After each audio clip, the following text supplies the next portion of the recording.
Hola, ¿qué tal? Bienvenidos a Café y Hierros, el podcast en el que cada semana hablamos de deporte, entrenamiento, salud y estilo de vida de una forma práctica. Hoy episodio muy interesante, ya que vamos a ver alternativas a la carne tradicional, ya no solo para personas que siguen una alimentación vegana, sino para aquellas personas que, al igual que yo, pues no quieren consumir toda la proteína o no quieren consumir tanta carne, por ejemplo. Además vamos a ver por qué es importante la suplementación con vitamina B12, ya que es una de las vitaminas deficitarias en este tipo de dietas veganas y demás, con lo cual vamos a ver un poco todo esto. Y como siempre os recuerdo antes de nada que en ivyamazares.com van a estar las notas de los episodios para que podáis consultarlas, ahí os voy a dejar un montón de anotaciones y además tenéis un montón de episodios más que podéis escuchar en ivyamazares.com, como digo.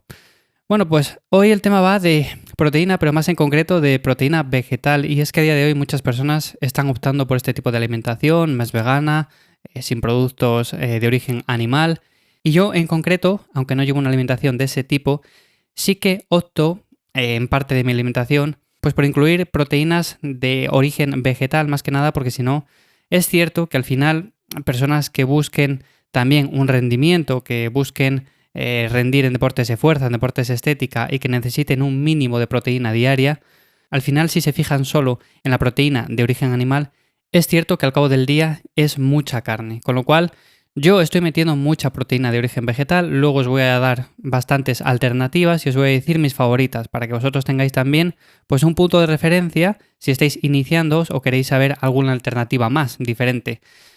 Lo primero de todo, antes de nada, si estás intentando seguir un tipo de alimentación vegana porque quieres estar más saludable o simplemente se adapta mejor a ti o porque te apetece, por lo que sea, lo primero que yo te diría sería que te olvides de alimentos procesados, más que nada porque muchas veces cuando optamos por este tipo de alimentación, lo que hacemos es un error y es ir directamente al pasillo del supermercado de productos veganos. O sea, con esto me refiero a que en muchos supermercados están viendo el tirón por este tipo de alimentación, por este tipo de dieta, y ponen en un pasillo o en un estante, donde sea, ponen simplemente alimentos que supuestamente son los que se deberían de consumir si somos veganos, si optamos por este tipo de alimentación.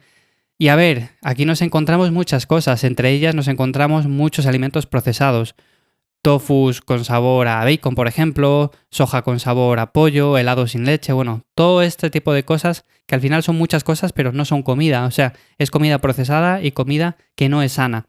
Por lo tanto, si optas por una alimentación vegana, yo te diría que cambies de pasillo, o sea, muévete al pasillo de las hortalizas, muévete al pasillo de las verduras y ahí sí que vas a encontrar bastante variedad de cosas y esas son las cosas que deberías de consumir. Estamos hablando al final de frutas, tubérculos, frutos secos, legumbres, cereales por supuesto y cosas de esas, o sea, no hay más, tampoco hace falta complicarse mucho la cabeza en ese sentido. Y luego, el tema de la suplementación con B12 es un problema, más que nada porque la mayor parte de los veganos que no se suplementan tienen deficiencia de esta vitamina y esta vitamina es muy importante. Normalmente hay todavía por ahí, por internet, si buscamos, ciertas personas que te van a decir que se puede obtener B12 de fuentes como la espirulina, las algas o la soja fermentada, por ejemplo. Pero esto no es cierto, básicamente, porque estos alimentos vegetales contienen un análogo de la vitamina B12, que no es la vitamina B12 como tal, la que nosotros absorbemos. Esta B12, como digo, tiene varios problemas y entre ellos los más importantes es que es biológicamente inactiva, o sea, nuestro cuerpo no lo absorbe, interfiere con la absorción de B12 real. Por lo tanto, un exceso de esta pseudovitamina B12 va a aumentar los requerimientos de vitamina B12 real. Al final, lo que estamos haciendo no es completar los requerimientos, sino crear un déficit aún mayor.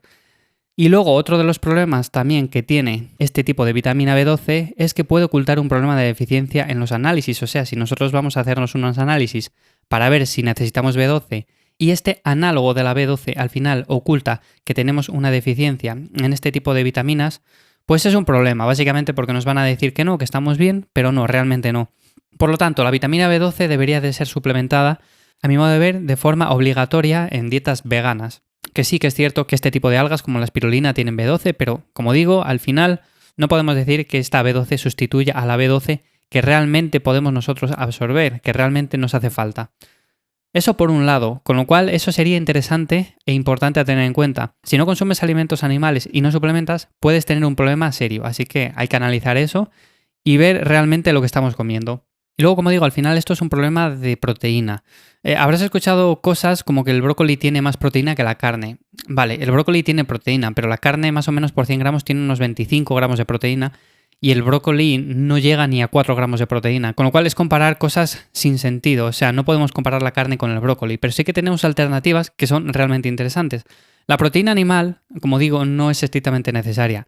Si suministras suficientes aminoácidos esenciales, ya vengan de animales, de vegetales o donde sea, el cuerpo va a poder generar las proteínas que requiere, con lo cual en ese sentido va a dar igual que sea de la carne, que sea por ejemplo de unas legumbres. Además es interesante que si te propones hacer este tipo de dieta, registres durante unos días toda la alimentación que tienes, o sea, todo lo que vas comiendo poco a poco, más que nada porque de esta manera vas a saber si necesitas más o menos proteína, si debes incluir más o menos vegetales y en definitiva para complementar un poco la dieta, para que sea un poco más completa.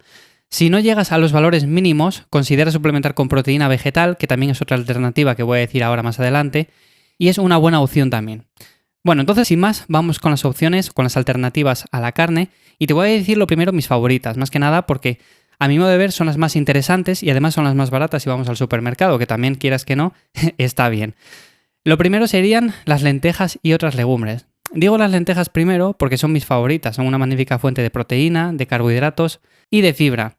Evidentemente tenemos también los garbanzos, tenemos las alubias, tenemos un montón de legumbres que al final son todas muy interesantes y esta sin duda alguna la colocaría en el número 1, es mi favorita, además es muy barata, se hace muy rápido, podemos hacer incluso para varios días y es una de las opciones más interesantes. Si además lo complementamos con arroz, con patata o con otro tipo de cereales, carbohidratos, que al final contienen también otros aminoácidos, pues así los complementamos y conseguimos una proteína de mucha calidad.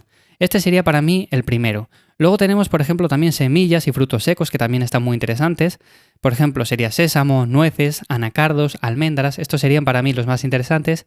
Y estos son ricos en proteínas y minerales, con lo cual también tienen mucha grasa, por eso hay que tener un poco de cuidado. Pero bueno, la grasa también en la dieta es importante, con lo cual si estamos dentro de un rango adecuado, no habría ningún problema. Esto sería el segundo. Luego tenemos también otros que a mí no me gustan tanto, además se han puesto muy de moda, son bastante más caros que las legumbres y a mi modo de ver tampoco es que aporten nada diferente. Este sería, por ejemplo, la quinoa, si os gusta también es una opción interesante. Este en concreto es un pseudo cereal, técnicamente es una semilla y está libre de gluten, o sea, no tiene gluten para las personas que sean intolerantes. Bueno, pues aquí tenéis una opción muy interesante. Nos aporta también carbohidratos complejos, proteína y fibra, con lo cual esa opción queda ahí. Luego también tendríamos la que comenté antes, que es la espirulina, que es una de las pocas fuentes veganas, que en su mayoría y en seco es proteína al 60-70%. O sea, 2 cucharadas más o menos de espirulina tienen unos 8 gramos de proteína, con lo cual es bastante, pero la podemos considerar simplemente como eso, como un complemento, no como una fuente principal de proteína. Luego tenemos otras como las semillas de cáñamo, que nos aportan también todos los aminoácidos esenciales para tener una proteína completa. Tenemos también semillas de chía que tienen la capacidad de absorber agua y aumentar hasta 9 veces su tamaño. O sea, estas son interesantes porque se suelen utilizar en la cocina para espesar platos y todo este tipo de cosas. Con lo cual, si te gusta cocinar, si te gusta hacer variedades de platos y todo ese tipo de cosas, si se te da bien, bueno, pues las semillas de chía son una opción muy interesante. Y luego también tenemos otros que ya no me gustan tanto, pero bueno, que son también otras opciones. Y evidentemente las tengo que comentar. Por ejemplo, son el tempeh orgánico, que se trata de un alimento simplemente fermentado procedente de la soja que nos aporta proteína completa, además de también fibra y ácidos grasos poliinsaturados. Este a mí no me gusta tanto, pero bueno, si lo encontráis en el supermercado y demás, que sepáis que también es una opción bastante interesante. Luego, por supuesto, tenemos vegetales de hoja verde, esos hay que incluirles sí o sí, es muy importante, sobre todo también la fruta, pero bueno, como hablamos de proteína, vegetales de hoja verde, sobre todo también la seta, contiene muchos aminoácidos de alta calidad y fáciles de asimilar, muy interesante también. Y por último, y no menos importante, si al final con todo esto, como os decía anteriormente, lleváis un registro de todo lo que coméis a lo largo de la semana y veis que tenéis deficiencia en proteína, por ejemplo, podéis complementarlo con proteínas en polvo que también sean veganas, que son opciones también muy interesantes y dentro de mis favoritas serían la proteína de arroz y la proteína de guisante, aunque también tendríamos opciones como la de cáñamo, quinoa, mijo y todo ese tipo de variedades. Al final, como digo, esto simplemente son opciones que tenemos alternativas a la carne. Si tú optas por una alimentación vegana, estas opciones son muy buenas. Eso sí, es importante saber que la vitamina B12 hay que suplementarla más que nada porque posiblemente casi al 100% que tengamos deficiencia de vitamina B12 si no consumimos productos de origen animal. Si consumimos huevos o leche o algo así, bueno, pues quizás no haga falta, pero si consumimos toda nuestra proteína y nuestra alimentación se basa en alimentos vegetales, evidentemente tenemos que suplementar con este tipo de vitaminas. Así que nada, espero que este episodio os haya sido de ayuda. Sin más, valoro mucho que dejéis un me gusta en iVoox si me escucháis desde ahí, también una valoración de 5 estrellas en Apple Podcast. Y sin más, nos escuchamos dentro de 7 días en un nuevo episodio de Café y Hierros. ¡Chao!